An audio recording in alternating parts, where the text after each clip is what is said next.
tardes. Okay. Voy a pedir a todos, por favor, hermanos, si apagan todos los micrófonos.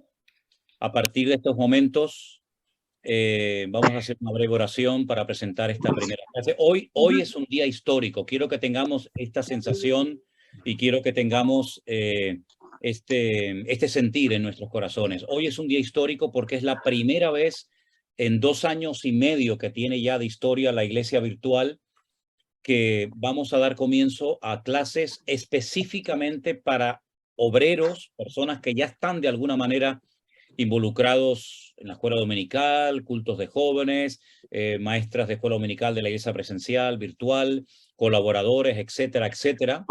Y también con el objetivo de prepararse los que todavía no están de una forma activa, pero que en breve lo estarán.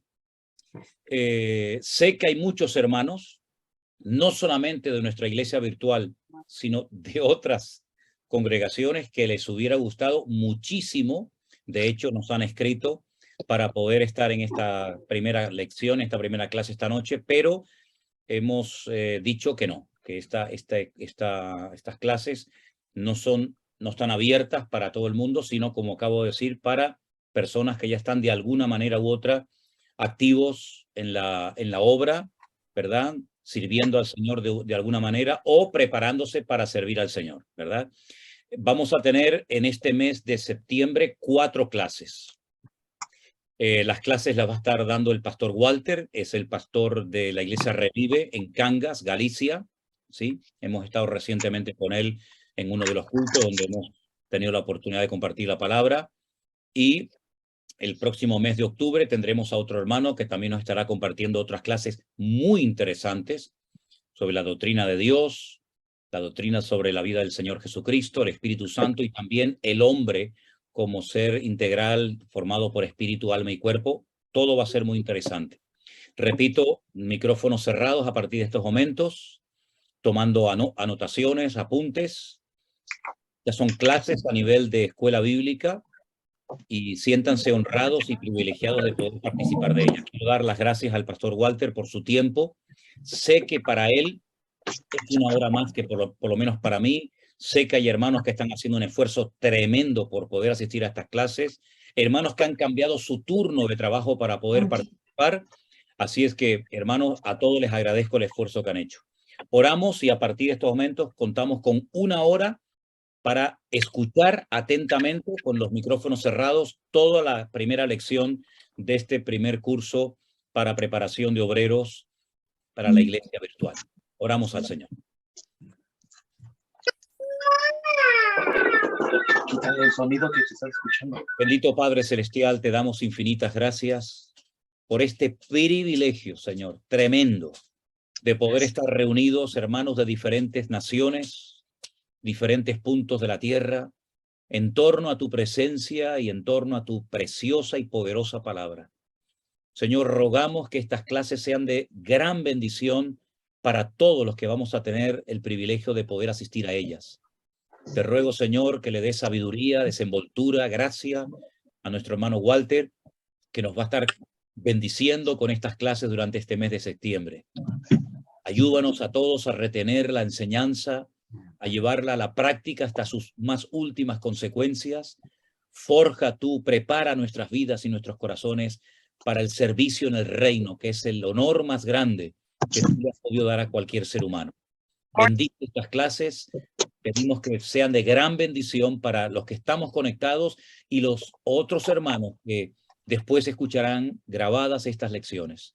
Encomendamos este curso que comienza hoy a ti, dándote toda la gloria y la honra, y con acción de gracias dejamos todo en tus manos, en el precioso nombre de Jesús. Amén y amén. Amén. Pastor Walter, dispones a partir de estos momentos de 1 hora para compartirnos la palabra y el estudio de hoy. Adelante, bienvenido y gracias. Muy bien, muy buenas noches. Bueno, como soy el anfitrión del programa que estamos utilizando hoy, yo voy a silenciarlos a todos, porque veo que hay muchos que tienen los micrófonos abiertos. Entonces yo me tomo esa libertad de ese privilegio que nos da el Señor a través de los medios técnicos de cerrarle la boca a todo el mundo. Lo digo muchas veces cuando Estamos también en nuestras reuniones de Zoom en la iglesia, cultos de oración, estudios bíblicos, que también, y discipulados que estamos haciendo a través de este medio, que es sin duda alguna de mucha bendición. Gracias a Dios por él. Muy bien, pues también, aparte de silenciaros, lo que voy a hacer acto seguido es compartir la pantalla, ¿vale? Entonces, de esta forma, vamos a ir mirando los apuntes que tenéis también, que supongo habéis recibido en PDF. Y como veis, el título que he decidido poner al estudio de estas preciosas cartas de Tesalonicenses, primera Tesalonicenses, es Aprendiendo de buenos ejemplos. Una de las actitudes que los creyentes nunca debemos perder es la de ser enseñables, ser enseñables. En la vida cristiana siempre estamos aprendiendo. Y esta actitud del alumno que tiene hambre, que tiene sed de Dios y de su palabra, es una marca de espiritualidad, de humildad, de mansedumbre, de disposición a crecer y a mejorar para que el Señor complete en nosotros la obra que se propuso hacer el día en que nos entregamos a Él en el nombre de Jesucristo. Las dos epístolas de Pablo a los tesalonicenses son probablemente los escritos más antiguos de la Iglesia. Y como mínimo se trata de los dos primeros escritos que tenemos en nuestras manos del apóstol Pablo. Esto lo vamos a mirar luego también con un poquito más de detalle. Pero solamente señalar a modo de introducción que ambos escritos, tanto la primera como la segunda carta de Pablo a los tesalonicenses, fueron redactados durante su segundo viaje misionero, muy al principio de la extensión del evangelio fuera del entorno de Judea y de Asia. Y estas cartas estaban dirigidas a iglesias establecidas en Europa. De hecho, la fotografía que tenemos aquí de estas murallas es una fotografía actual de las murallas de la antigua Tesalónica, que es una ciudad que hoy se puede visitar y que conserva mucho de aquella historia que para nosotros los creyentes es tan importante conocer. Así que estas cartas están dirigidas entonces a las primeras iglesias establecidas en Europa, luego de que Pablo recibiese aquella visión registrada en Hechos 16, pasa a Macedonia y ayúdanos. Allí llegó a Filipos y de Filipos tuvo que huir rápidamente o le invitaron a que se marchara comedidamente, pero él tuvo que salir y llega a Tesalonicenses. Allí la primera carta de los tesalonicenses nos abre de par en par las puertas que nos permiten adentrarnos en las circunstancias que rodearon a este establecimiento de las primeras iglesias. Siempre que estudio la carta a los tesalonicenses, me inunda una sensación de frescura, por un lado, pero por otro lado siento también que hay como algo que arde especialmente, un fuego que se ha iniciado allí en Hechos de los Apóstoles con el descenso del Espíritu Santo y que comienza a expandirse por el Imperio Romano y las ciudades más emblemáticas de aquel imperio, y Pablo va movido por el Espíritu Santo a compartirles el mensaje de salvación. Obviamente que esas primeras comunidades cristianas estuvieron sometidas a tremendas presiones, tremendas pruebas.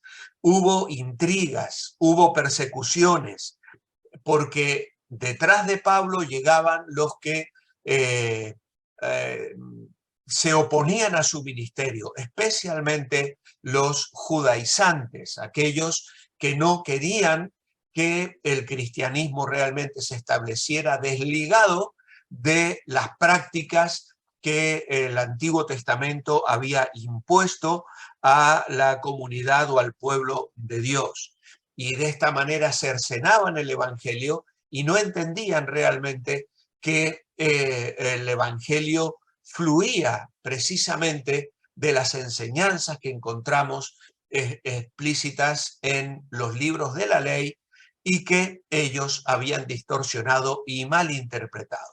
Pablo, como sabéis, predicaba a los judíos primeramente en cada ciudad que llegaba, porque eran las gentes que tenían el corazón más predispuesto, no tenían con la contaminación, diríamos, pagana de las naciones idólatras. Ellos ya conocían al Dios de Israel, por lo tanto había mucho terreno ganado en estas personas judías a las que Pablo les predicaba inicialmente. Muchos se convirtieron, muchos aceptaron el mensaje, pero también hubo muchos que se opusieron enérgicamente y que fueron una espina en el costado de la vida del apóstol Pablo, tratando de cercenar su ministerio. Ahora también en estas cartas vamos a percibir el corazón del equipo misionero. Pablo transmite a través de estas cartas un verdadero ejemplo para nosotros en la manera de servir al Señor, de hacer la obra, de enfrentar las tensiones que vienen de los enemigos, por un lado, y luego las preocupaciones de lo que podía ocurrir con estos creyentes nuevos en la fe. Porque para Pablo no solamente era preciso llegar al corazón de estas personas con el Evangelio. Cada persona que se convertía era una enorme carga, una responsabilidad tremenda en la enseñanza, en el discipulado, en enseñarles la vida cristiana y en estar a su lado para orientarles, guiarles, protegerles. Y Pablo de esta manera va a decir en alguna otra de las cartas: ¿quién enferma y yo no enfermo? ¿A quién no se le hace tropezar y yo no me indigno?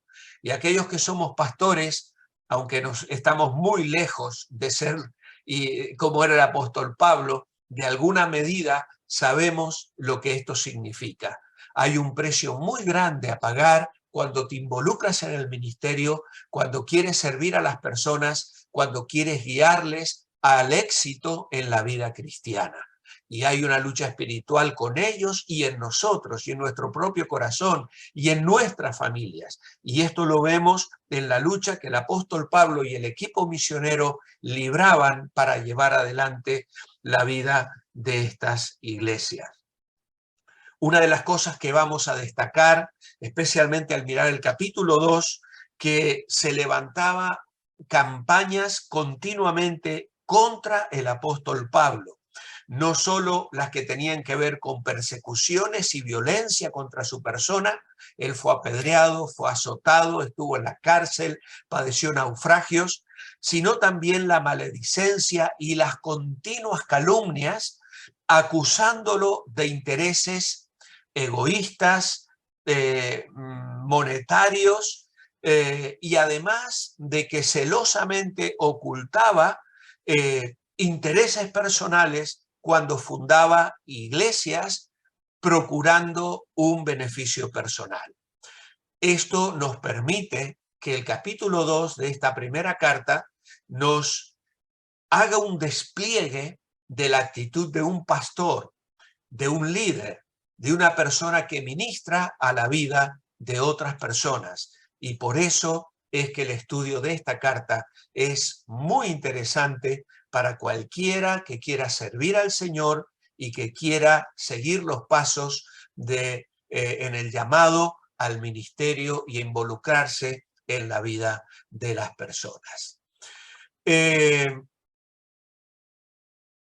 A modo de introducción, tenéis allí que estamos ante una carta escrita por el apóstol Pablo a una iglesia nacida como fruto de su trabajo misionero, rodeada de idolatría y paganismo por un lado y con la influencia del judaísmo por el otro. Su vida fue desde el mismo comienzo una vida de lucha y sufrimientos.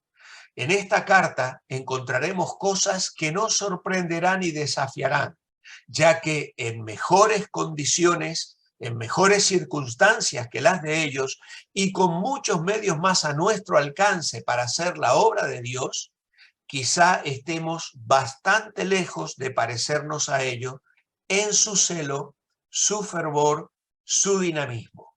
Y con mucha facilidad, en cambio, identificarnos con sus errores y fracasos demasiado frecuentes en nuestra experiencia cristiana. Como podéis ver, los espacios vacíos en vuestros apuntes están aquí destacados en una letra amarilla y lo que correspondería a la negrita, diríamos, para que los podáis distinguir fácilmente. Muchas veces decimos que si el apóstol Pablo o otros siervos de Dios que a lo largo de la historia vivieron y trabajaron para la gloria de Dios, por ejemplo, en un campamento aquí en Villar de niños la semana pasada, han estado relatando la historia de Cipriano de Valera no, perdón, de Casiodoro de Reina, me salía Cipriano de Valera, de Casiodoro de Reina. Y Casiodoro de Reina fue el traductor de la Biblia básica que tenemos hoy en nuestras manos, la Reina Valera 60, que es la que hoy tenemos, la que se conoce como la Biblia del Oso. Y siempre decimos, si ese hombre se levantase de la tumba y pudiese ver que en nuestros móviles podemos tener la Biblia en distintas traducciones, no se lo podría creer. Le llevó la vida traducir la escritura, ¿no? Ellos realmente lucharon, sufrieron y enfrentaron situaciones muy difíciles. Por eso es que a veces nosotros estamos lejos de parecernos a ellos en su celo, su fervor, su dinamismo, ¿no? Creo que los pastores también luchamos con esto y cualquier líder de la iglesia a veces en su equipo de trabajo encuentra personas que dicen sí, cuenta conmigo, pero luego a la hora de la verdad no hay ese compromiso, ese celo, esa dinámica. Las cosas se hacen tarde, se hacen mal, no se hacen con excelencia. Y cuando tú has dejado en manos de un hermano el preparar los juegos para tener un tiempo con tus jóvenes o con los niños en la escuela dominical, y ese joven llega con un juego mal preparado, sin acabar, tú te pones nervioso y luego el programa sale a medias. Necesitamos gente comprometida, necesitamos gente que en las cosas más sencillas del ministerio haga las cosas con excelencia. Y en medio de todo esto, vamos a identificarnos también con errores y fracasos demasiado frecuentes en nuestra experiencia cristiana. La historia de la visita de Pablo a Tesalónica y la fundación de la iglesia se encuentra en Hechos capítulo 17. No vamos a detenernos en toda la lectura. Yo recomiendo que luego esta semana, a medida que repasáis estos apuntes, toméis un tiempo para leer lo que sucede allí en Tesalónica, una ciudad a la que llega luego de pasar por Anfípolis y Apolonia, y como hemos ya explicado, Pablo entra en la sinagoga de los judíos. Y el detalle que encontramos aquí es que por 3 días de reposo, el apóstol Pablo discutió con los judíos, declarando y exponiendo por medio de las escrituras que era necesario que el Cristo padeciese y resucitase de los muertos, y que Jesús, a quien Dios anuncia, decía él, es el Cristo. Algunos de ellos creyeron, se juntaron con Pablo y con Silas, y también de los griegos piadosos, es decir, griegos que habían buscado en el judaísmo las respuestas a sus necesidades espirituales, que podríamos designar como prosélitos, se juntaron con Pablo y con Silas. Y entonces los judíos que no creían, teniendo celo, tomaron consigo a algunos ociosos, hombres malos, y alborotaron la ciudad y asaltaron la casa de Jasón, etcétera, etcétera.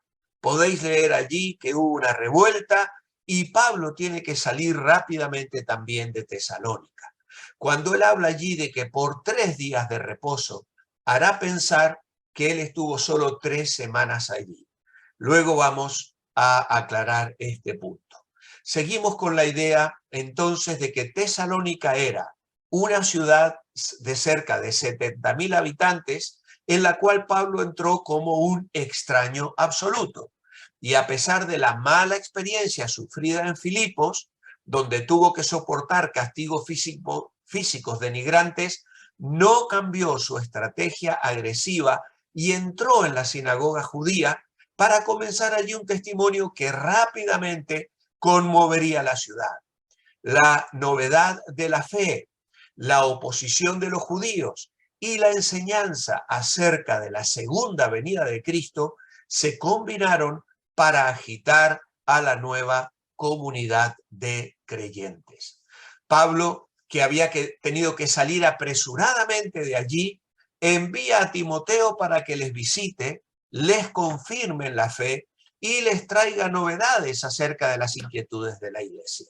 Obviamente, en aquel momento no existían los teléfonos, ni había WhatsApp, ni podían apenas comunicarse por cartas, pero eso presentaba serias dificultades también.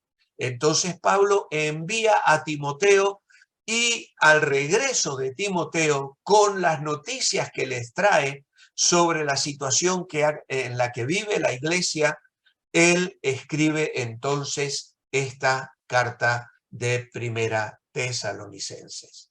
En respuesta a estas inquietudes, Pablo les escribe desde Corinto alrededor del año 52. Algunos sugieren 53. Yo he estado repasando mis notas hoy y hay quienes dan una serie de argumentos para hablar de los finales del año 51 y otros prefieren quedarse en el 52. Hay algunos detalles muy interesantes. Galión y personas mencionadas en Hechos 17 han aparecido escritos, las cartas enviadas desde Roma a este procónsul, y entonces hay algunos detalles que nos permiten apuntar bastante bien a finales del 51 y comienzos del año 52. Pablo está en Corinto, ha tenido que salir de otras ciudades, ha llegado a Corinto y desde allí él escribe esta carta.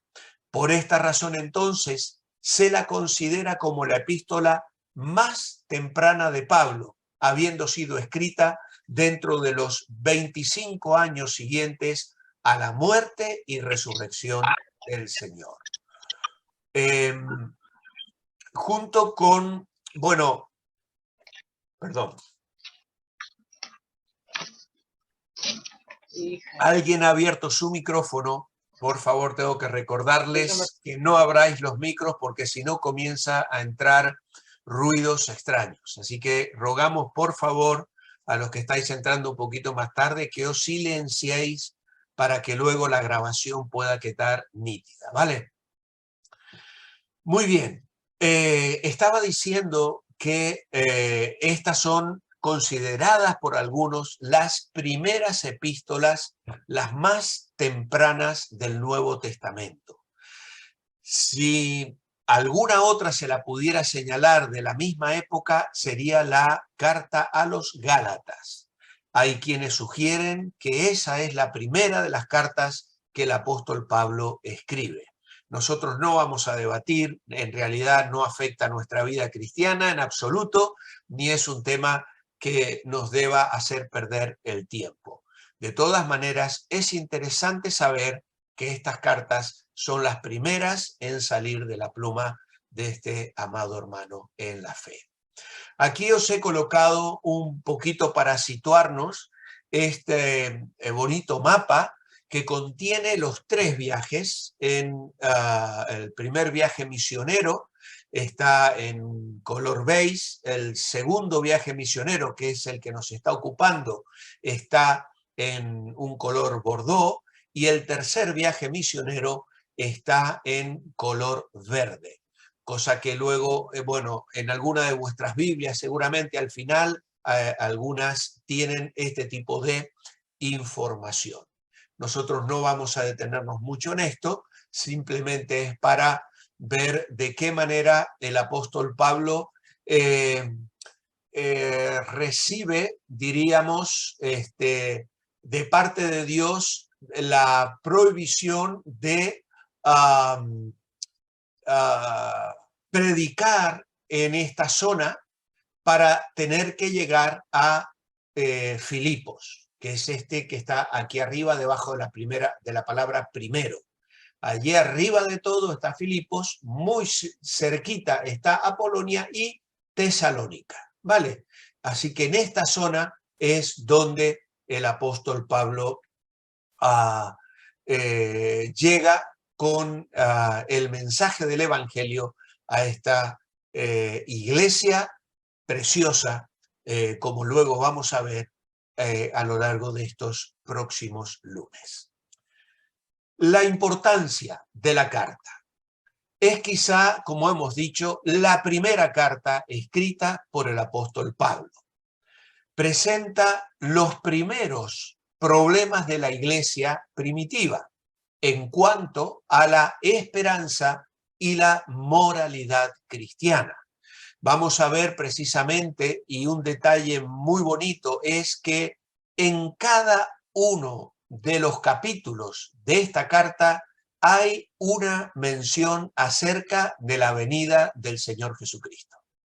No hay un solo capítulo donde el apóstol Pablo no hable acerca de esa esperanza bienaventurada. Obviamente que el capítulo 4, versículos 3 en adelante, son tal vez los que más destacamos a la hora de hablar del arrebatamiento y la esperanza y la venida de Cristo, y en cuanto a la resurrección de los creyentes, pero también es muy importante lo que Pablo va a tratar acerca de la moralidad, es decir, el llamado a la santidad. Recordemos que estas iglesias tenían un trasfondo idolátrico muy grande, y en el paganismo la sexualidad se mezclaba con la religiosidad, diríamos así. Y entonces eso traía una serie de consecuencias que los creyentes debieron cambiar sus hábitos y sus conductas para alinearse con la santidad de parte de que Dios nos pide. Como sabéis, Dios dice, sed santos porque yo soy santo. Hemos dicho también, y tenéis allí, que es lo primero escrito con relación al arrebatamiento, evidenciando que la iglesia de aquellos tiempos no estaba esperando señales, ellos estaban esperando al Señor. Se respira esa expectativa sobre la inminencia de la venida de Cristo, y Pablo escribe esta carta destacando precisamente esa esperanza. Aunque no hay una enseñanza directa de otras doctrinas, es evidente que las verdades fundamentales del cristianismo eran bien conocidas por la iglesia. Tenéis ahí en el apunte, por ejemplo, la deidad del Señor. En el capítulo 2 y el versículo 15, Pablo dice, los cuales mataron al Señor Jesús y a sus propios profetas, y a nosotros nos expulsaron, y no agradan a Dios, y se oponen a todos los hombres. La forma en que Pablo habla aquí, esto ya es sobre la muerte vicaria, es el siguiente punto, me estoy saltando. La deidad de Jesús destaca que Jesús es llamado Señor 24 veces en estos 5 cortos capítulos, 24 veces Jesús le llama a Jesús Señor. Luego señala su muerte vicaria en 1 Tesalonicenses 2:15, también su resurrección física. Él la destaca allí en 1 Tesalonicenses 1:10, donde dice, y esperar de los cielos a su Hijo, al cual resucitó de los muertos, a Jesús, quien nos libra de la ira venidera. Luego también la conversión del pecador. En el versículo 9 del capítulo 1 dice, porque ellos mismos cuentan de nosotros la manera en que nos recibisteis y cómo os convertisteis de los ídolos a Dios para servir al Dios vivo y verdadero. Como vemos, Pablo no argumenta, no está utilizando alguno de los pasajes, por ejemplo, que utilizará con los romanos y que nosotros utilizamos hoy para evangelizar y explicar el evangelio al inconverso para que experimente la conversión. Pablo aquí directamente destaca esa experiencia maravillosa que ellos habían vivido al convertirse de los ídolos a Dios para servir al Dios vivo y verdadero. Como decía también en el capítulo 4, versículo 3, hay un llamado al andar santo. La voluntad de Dios es vuestra santificación, que os apartéis de fornicación. Y Pablo es directo, tampoco da muchos argumentos. Tenemos que mirar otros pasajes de la Biblia para entender cómo es esto de la santidad posicional que hemos recibido en el momento de la salvación. Tenemos que ir a primera Corintios, tenemos que conocer el mensaje de Efesios y buscar en la Escritura muchos pasajes relacionados a la demanda de santidad en la vida cristiana. Pablo no utiliza muchos argumentos, da por supuesto que ellos ya son conocedores de estos temas. Y por supuesto, la obra del Espíritu Santo. Cuando en el capítulo 4, versículo 8, hablando luego acerca de la santidad, les dice, el que desecha esto no desecha a hombre, sino a Dios, que también nos dio su Espíritu Santo. La doctrina del Espíritu Santo también es una doctrina muy amplia en el Nuevo Testamento. Tenemos que ir a los evangelios, tenemos que ir a 1 Corintios, tenemos que ir a Romanos, tenemos que ir a Efesios y a otras cartas para entender cómo la doctrina del Espíritu Santo es muy amplia y los creyentes tenemos que estudiarla, conocerla, vivirla y aplicarla en nuestra vida. Ahora, aquí Pablo simplemente hace una mención en torno a la importancia de no menospreciar lo que Dios nos enseña, porque Él nos ha dado el Espíritu Santo. Así que es una carta verdaderamente importante que nos muestra cómo trabajó el equipo misionero fundando aquella preciosa iglesia de Tesalónica y cómo ellos ya en ese pequeño tiempo que estuvo Pablo y que estuvieron el resto de los misioneros, pudieron beber, absorber las doctrinas fundamentales para la vida cristiana. Pero como estamos hoy en una introducción a la carta, tenemos también que prestar atención a estos temas que son también importantes. La autenticidad de la carta. Prácticamente nadie discute la autoría de Pablo, aunque algunos especulan por el hecho de que las exhortaciones son simples, como acabo de explicar, muy directas, muy claras, sin mucha argumentación, y también que la escatología es tomada de 1 Corintios 15.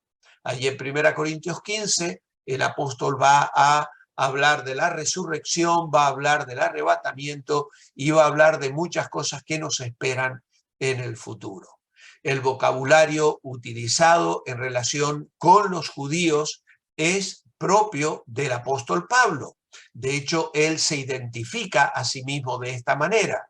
Allí en 1 Tesalonicenses capítulo 2, versículos 14 al 16, Pablo les va a decir que ellos son imitadores de las iglesias de Dios en Cristo Jesús que están en Judea, pues habéis padecido de los de vuestra propia nación las mismas cosas que ellos padecieron de los judíos, los cuales mataron al Señor Jesús y a sus propios profetas, y a nosotros nos expulsaron, y no agradan a Dios y se oponen a todos los hombres, impidiéndonos hablar a los gentiles para que éstos se salven. Así colman ellos siempre la medida de sus pecados, pues vino sobre ellos la ira hasta el extremo.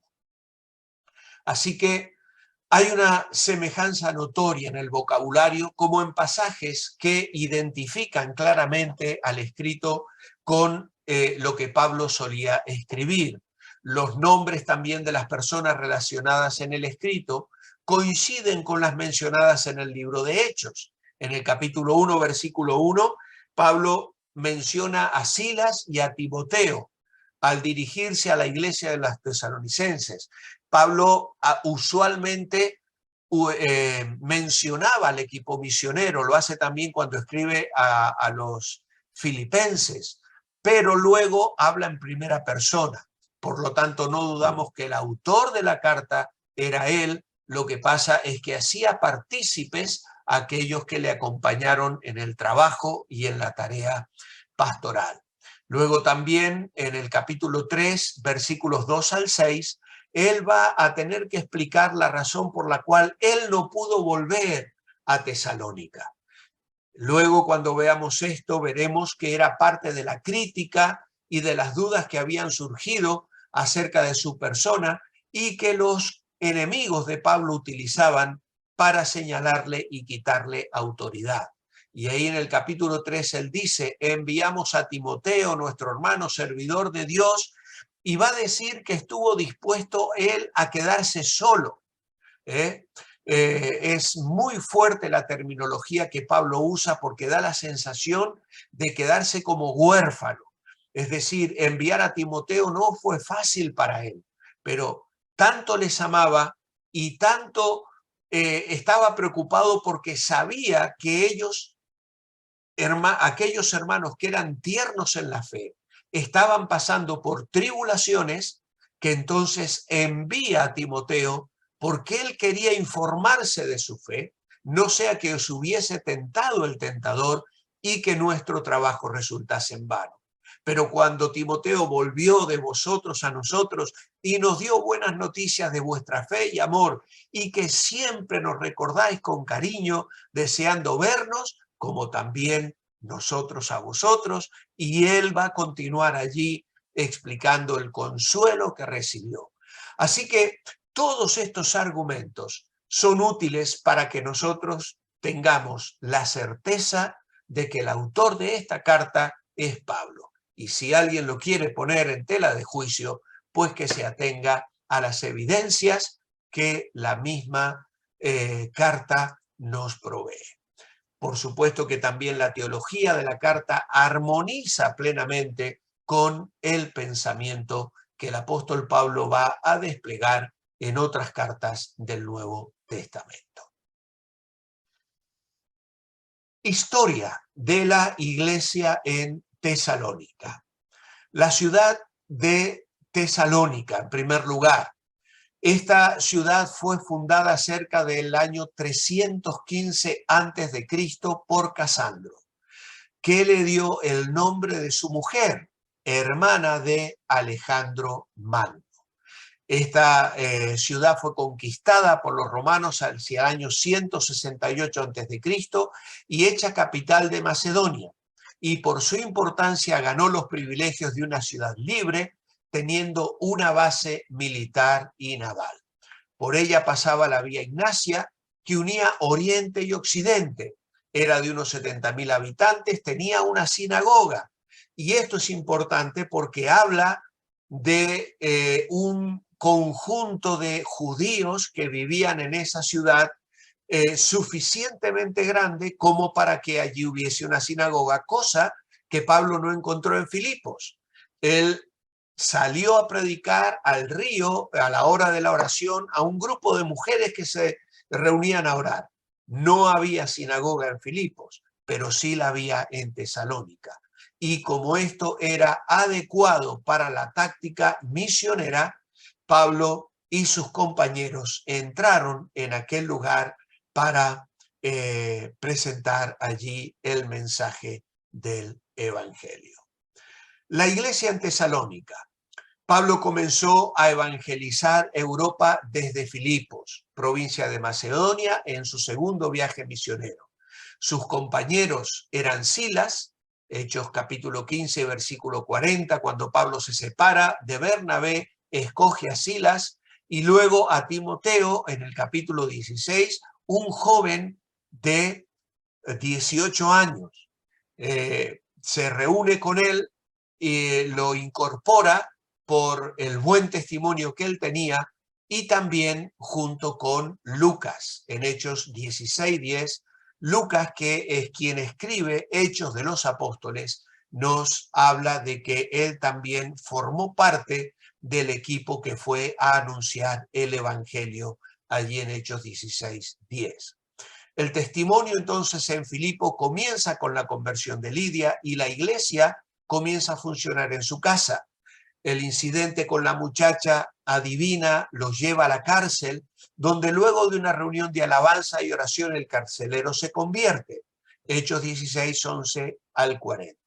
Las autoridades de la ciudad les piden que se vayan, pero Lucas queda para consolidar la obra allí. Capítulo 16, versículo 40, ya Lucas dice: saliendo de la cárcel, entraron en casa de Lidia y habiendo visto a los hermanos, los consolaron y se fueron.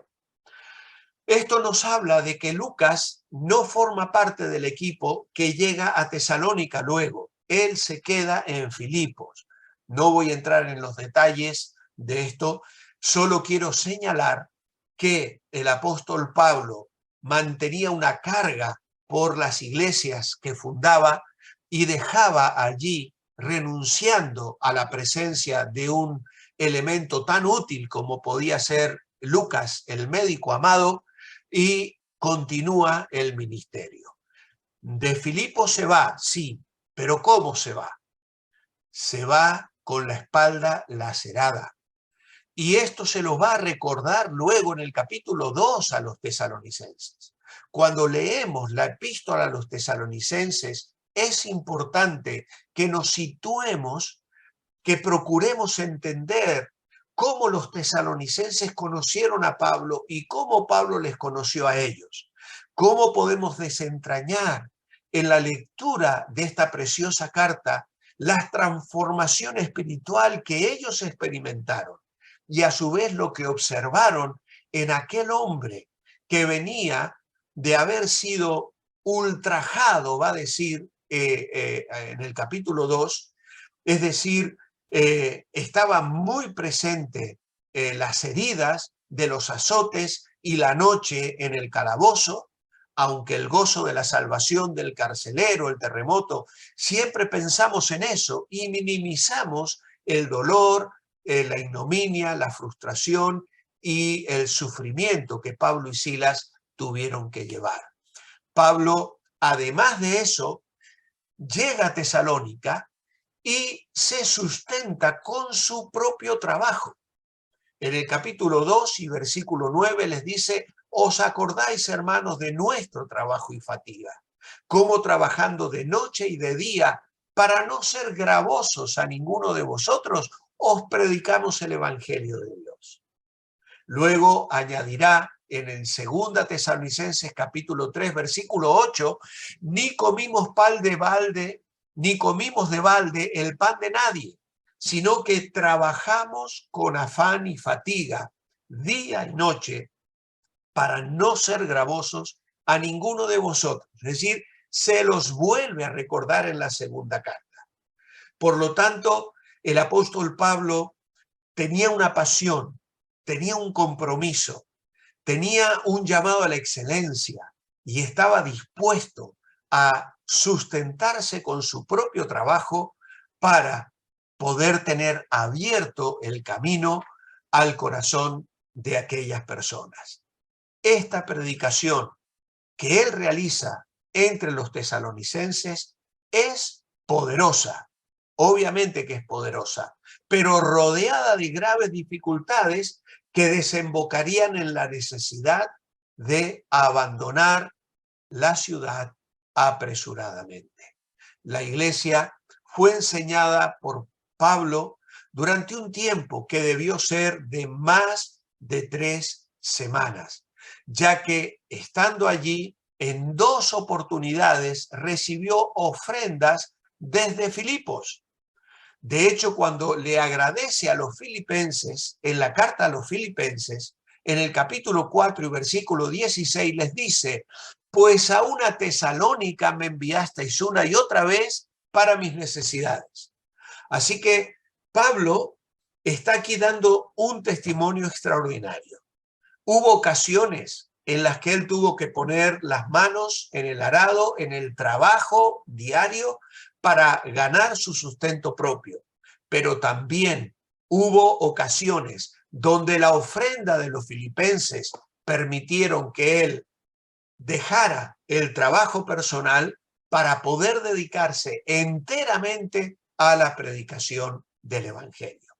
Y si los filipenses le enviaron más de una vez, una y otra vez, como dice aquí, que pudo ser 2, 3 o 4 veces, él es un término genérico, ¿no es cierto? Una y otra vez, por lo menos fueron 2 veces, es difícil pensar que esto hubiese ocurrido en el plazo de solo 3 semanas. Sinceramente, mi pensamiento es que tenemos argumentos para decir que Pablo predicó 3 semanas en la sinagoga. Dice, y Pablo, como acostumbraba, Hechos 17:2, fue a ellos, a los judíos, y por 3 días de reposo discutió con ellos, pero luego le echaron de la sinagoga, luego se cerraron las puertas de la sinagoga para él, lo cual no significa que él haya salido de la ciudad inmediatamente, porque como vemos, hubo un tiempo en el cual él pudo recibir ofrendas reiteradas de parte de la iglesia de Filipos. Y en aquellas épocas, obviamente, el traslado, el viaje, las idas y venidas no eran una cosa inmediata, sino que todo viaje llevaba su tiempo. Muy bien, objetivos de la carta, ya nos vamos acercando a la finalización de nuestra clase. Dice que al abandonar la ciudad, Pablo tuvo un breve ministerio en Berea y Atenas. Y es desde Atenas que Timoteo es enviado por Pablo a Tesalónica, lo que acabamos de mencionar en el capítulo 3 y versículo 2. Timoteo, colaborador nuestro en el Evangelio, lo enviamos para confirmaros y exhortaros respecto a vuestra fe.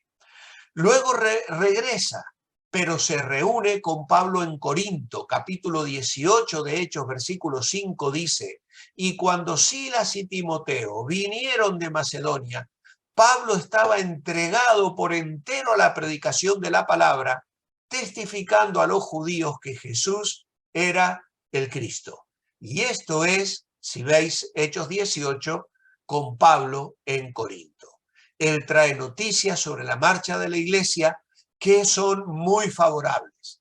Con solo leer el versículo 3 al 7, que va a ser el tema de la próxima clase el lunes, por eso no me voy a detener aquí, vamos a ver cómo Pablo describe el amor, la fe, la constancia y las evidencias de una transformación espiritual extraordinaria en la vida de estos tesalonicenses, experimentando el poder del Espíritu Santo y no solo quedándose en la idea de recibir, sino que imitaron al apóstol Pablo al recibir la palabra y luego compartirla de tal manera que llegaron a ser ejemplo a todos los de Macedonia y de Acaya que han creído. Así que Pablo les escribe para fortalecer su fe. Capítulo 1, versículo 2 al 10. Este va a ser nuestro tema. La próxima clase vamos a bosquejar la epístola y vamos a descubrir de qué manera eficaz, pastoral, Pablo nos da un ejemplo de un aconsejamiento que sale del corazón de un hombre que quiere bendecir a quienes están pasando momentos de dificultad y de tribulación. Hay buenas noticias, pero las circunstancias que la iglesia está atravesando son difíciles y Pablo tiene que fortalecerles, alentarles en medio de la persecución. Lo acabamos de leer, que lo que los judíos hicieron, ellos también lo han padecido. Vosotros sois imitadores de las iglesias de Dios que están en Judea, pues habéis padecido de los de vuestra propia nación las mismas cosas que padecieron los judíos. Y esto tiene que ver con una dura persecución, con una situación muy difícil. Por esa razón, Pablo no podía soportar estar sin noticias de ellos y envía a Timoteo para que regrese luego a Corinto y le traiga el informe del estado de aquella iglesia. También quiere aclarar sobre su conducta personal y defenderse de la crítica judaizante. Esto no deja de ser un poco doloroso, ¿no? Pero realmente es impresionante ver las acusaciones. Cuando lleguemos al capítulo 2, vamos a ver cómo Pablo tuvo que sufrir la crítica injusta, y esto tiene que ser algo que prepare nuestros corazones, porque cuando quieres servir al Señor, no estamos libres de que haya quienes no nos comprendan, de quienes nos malinterpreten y de quienes incluso con una ácida crítica hieran nuestros sentimientos y nuestro corazón, y esto puede llevarnos a el desánimo en el ministerio. También Pablo quería instruirles en una forma más completa en relación con la venida del Señor. Esto nos hace pensar también en que Pablo estuvo un tiempo más que suficiente con los tesalonicenses, porque cuando les escribe, les dice: vosotros mismos sabéis, como vosotros sabéis o recordáis. Así que Pablo tocó muchos de estos temas con amplitud con esta iglesia, y estas son cosas que no se pueden hacer en un tiempo demasiado breve.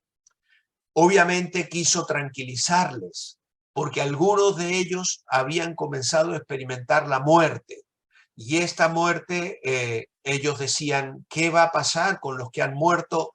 Y el Señor Jesús no ha venido. Por eso les escribe de esta forma en el capítulo 4. También quiere instarnos a la santidad. Como hemos dicho, había unos modelos paganos de vida que observaban en la vida alrededor y que muchos de ellos habían practicado como hábitos en su antigua vida en la idolatría y el paganismo. Y ahora sus vidas tenían que cambiar. Tesalonicenses es una carta preciosa que nos desafía a la vida cristiana en santidad. Y finalmente, otro objetivo de la carta es aconsejar acerca de cómo desenvolverse en la congregación en varios aspectos. La última parte del capítulo 5, versículo 12 en adelante, el apóstol va a dar unos contenidos muy directos, muy concretos, y muy eficaces también para nosotros hoy en la vida de la iglesia. Frecuentemente regreso a Tesalonicenses 5 para recordar algunas cosas que en mi vida pastoral y en la vida eclesial tenemos que tener muy, pero muy presentes para buscar así agradar al Señor.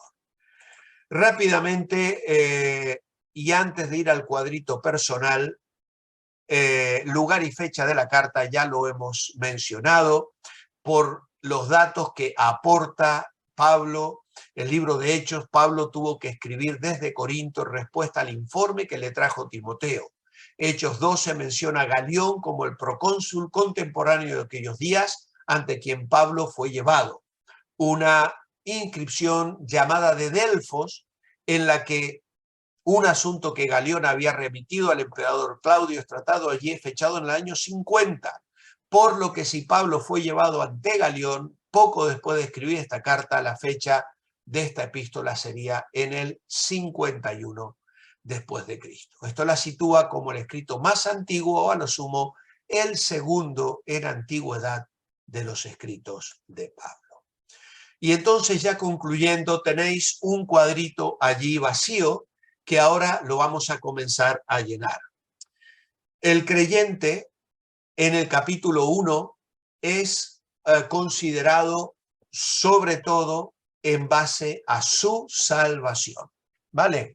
Algo que va a destacar de manera especial en este capítulo es el creyente y su salvación y las evidencias que hemos mencionado recién en el versículo 9, os convertisteis de los ídolos a Dios para servir al Dios vivo y verdadero. Pero no es solo ese versículo. Los versículos anteriores dan evidencia de la experiencia de salvación de los hermanos tesalonicenses. La venida de Cristo es una esperanza inspiradora. Allí en el capítulo 1, el apóstol Pablo, y al versículo 10, les dice que ellos se convirtieron de los ídolos a Dios, y luego dice, y esperar de los cielos a su Hijo, al cual resucitó de los muertos, a Jesús, quien los libra de la ira venidera. Así que la venida de Cristo era una esperanza inspiradora para los que han sido llamados, porque en el versículo 4, Pablo les habla acerca de la elección, sabiendo, hermanos amados de Dios, vuestra elección, que nuestro evangelio no llegó a vosotros en palabras, sino en poder, en el Espíritu Santo y en plena certidumbre. Ellos oyeron el evangelio y luego, como veremos, también lo proclamaron. Una referencia o interreferencia la tenemos en la segunda carta. El capítulo 2, versículo 13 dice, pero nosotros debemos dar siempre gracias a Dios respecto a vosotros, hermanos amados por el Señor, de que Dios os haya escogido desde el principio para salvación mediante la santificación por el Espíritu y la fe en la verdad, a lo cual os llamó mediante nuestro evangelio para alcanzar la gloria de nuestro Señor Jesucristo. Así que, hermanos, estad firmes, etcétera, etcétera. No vamos a leer todo el párrafo, el tiempo no lo permite. En segundo lugar, el capítulo 2 habla del creyente y su servicio, porque vamos a ver cómo Pablo llevó adelante el ministerio y el ejemplo de servicio que él nos da. Por lo tanto, nosotros tenemos que confrontarnos con la lectura de este capítulo. La venida de Cristo será una esperanza inspiradora. En el capítulo 2, verso 19 dice, ¿cuál es nuestra esperanza o gozo o corona de que me gloríe? ¿No lo sois vosotros delante de nuestro Señor Jesucristo en su venida? Porque vosotros sois nuestra gloria y gozo. Por lo tanto, la venida de Cristo le anima a aquellos que son premiados. La referencia o la interreferencia la tenemos en 2 Juan 8, donde dice, mirad por vosotros mismos para que no perdáis el fruto de vuestro trabajo, sino que recibáis plena recompensa o galardón completo. Por lo tanto, el servicio del creyente frente a la venida de Cristo se siente impelido porque nos espera un premio, como promete también la Escritura en otros sitios como Hebreos capítulo 12 y 11, versículo 6. Luego el capítulo 3, el creyente y su santidad. Capítulo 3, el creyente y su santidad. La esperanza de Cristo es una esperanza en este sentido purificadora. Aquí en el capítulo 3 y el versículo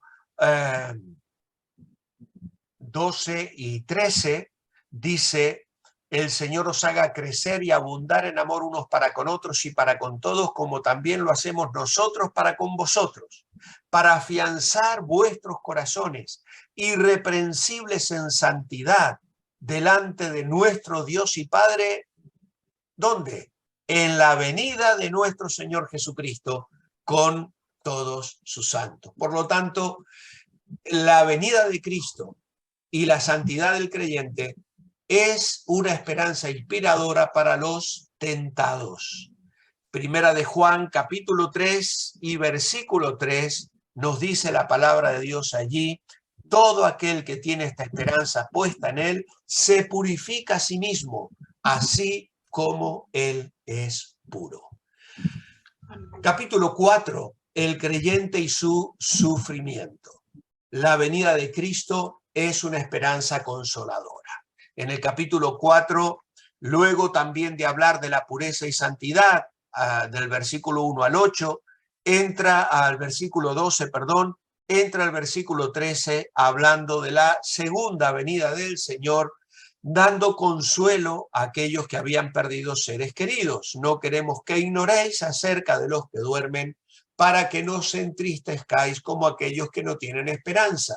Por lo tanto, la venida de Cristo es una esperanza consoladora para el creyente que se siente acongojado, que sufre por no solo la persecución, sino por la pérdida de seres queridos. Y en este caso, 1 Corintios capítulo 15 y versículo 52 dice: he aquí os digo un misterio, no todos dormiremos, pero todos seremos transformados, etcétera, etcétera. Y todo el siguiente párrafo hasta el versículo 58 es una fuente de consuelo para aquellos que han perdido seres queridos. Y finalmente el capítulo 5 es el creyente y su seguridad. Aquí en Primera Tesalonicenses, la venida de Cristo es una esperanza motivadora.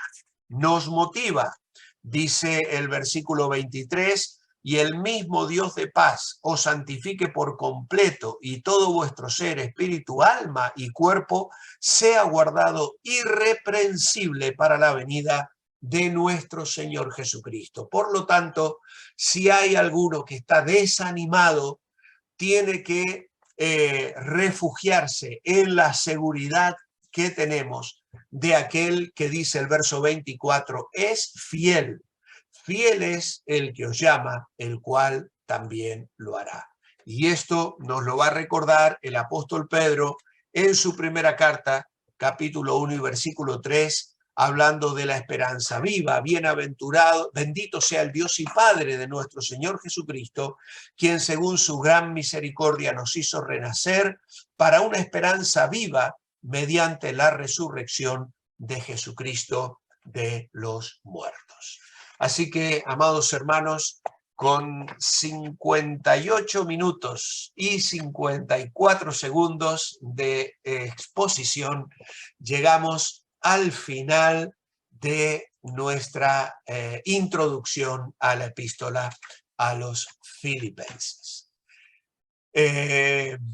No he preparado tareas, que ahora me acuerdo que el pastor Manolo me encargó rigurosamente que os diera trabajos. Pero bueno, tenéis unas cuantas lecturas para hacer, ¿vale?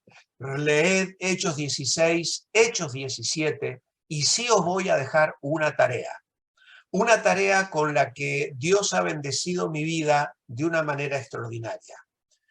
Y es que os recomiendo leer la epístola a los tesalonicenses una vez al día, desde hoy hasta el lunes que viene. Una vez al día, los 5 capítulos. Vais a ver que los leéis. Bueno, si los leéis rápido, los leéis en 5 minutos. Leedlos pausadamente, en 20 minutos los podéis leer y vais a ver que vais a sacar tanta bendición. Y la clase que vamos a tener el próximo lunes va a ser mucho más rica y vais a disfrutar mucho más contenido si hacéis esta tarea. Así que Manolo, si quieres abrir tu micro para despedirnos o añadir Muy lo que bien, gloria al Señor.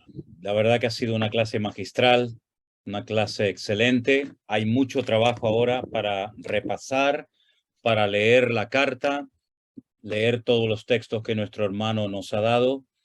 Yo creo que nunca en mi vida he escrito tanto y tan rápido, todo con el teclado del ordenador, para que nuestra hermana Carmen de Valencia pudiera aprovechar absolutamente todo. Así que me he aprendido prácticamente de memoria, Walter, todo lo que has dicho, porque te he oído y lo he escrito en un 80% todo lo que has dicho. Así que creo que no olvidaré nunca la clase de esta noche. Muchísimas gracias, hermanos. Espero que hayan disfrutado. Esto es una típica clase de una escuela bíblica. Ahora vendría otra asignatura y más tarde vendría otra, y así 7, 8 horas por día, y así durante 3 o 4 años hasta que finalmente te dan un diploma y te dicen, ahora busca de la vida, vete a servir al Señor. Así que excelente, ¿verdad? Parece mentira de una carta relativamente tan breve, tan pequeñita, la cantidad de cosas que se pueden sacar. Lo que ha dicho Walter lo ratifico, yo personalmente lo haré, leer cada día la epístola a los tesalonicenses, la cual va a traer muchísima riqueza a nuestra vida y nos va a ayudar mucho para prepararnos, ¿verdad? Y para saber que el ministerio no solamente son aplausos y gloria a Dios y aleluya, y fotografías y firmas de libros y comidas por aquí, comidas por allá, sino que también a veces pues hay las cosas que el apóstol Pablo padecía, ¿no? Gracias, Walter, de todo corazón. Espero, chicos, que hayan aprendido Estoy muy muchísimo. feliz de ver tantos hermanos, tanta gente participando. Es para mí un privilegio. Estoy muy Amén. feliz esta noche. Gracias. Hay otro tanto de hermanos que no se han conectado esta noche por el tema del horario, pero ha quedado grabado y bueno, creo que ya después tú ya lo tienes arreglado con Armando. Sí. Para mandárselo a los hermanos de California. Armando me acaba de mandar un mensaje, no ha podido asistir a la clase esta noche, no porque no ha querido, sino porque lo he mandado al aeropuerto a buscar a una hermana que viene de Estados Unidos para estar un mes aquí con nosotros, y el avión venía retrasado y me ha dicho que no ha podido llegar, pero bueno, que lo disculpemos, ¿de acuerdo? Hermanos, terminamos dándole gracias al Señor por esta clase magistral que nos ha ayudado muchísimo a recordar algunas cosas y a aprender otras que nos van a venir muy bien en nuestra vida. Oramos. Amado Padre Celestial, te damos gracias de todo corazón por tu palabra, que es una auténtica maravilla, una joya que tú nos has dado para que nos fortalezca, nos guíe, nos anime, nos inspire. Y gracias, Señor, por el ejemplo tan grande que nuestro hermano Pablo nos dejó junto con sus compañeros como Lucas, Silas, Bernabé, Timoteo y otros.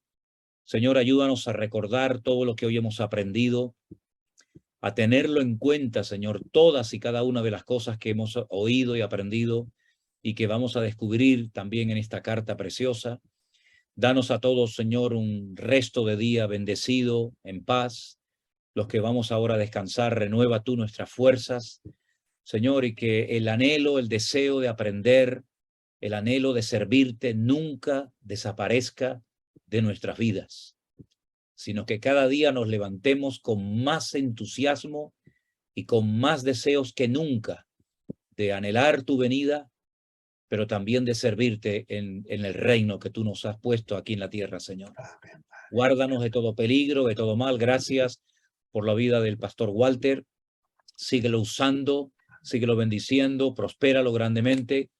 Y a todos y cada uno de nosotros, Señor, ayúdanos a prepararnos para servirte cada día mejor.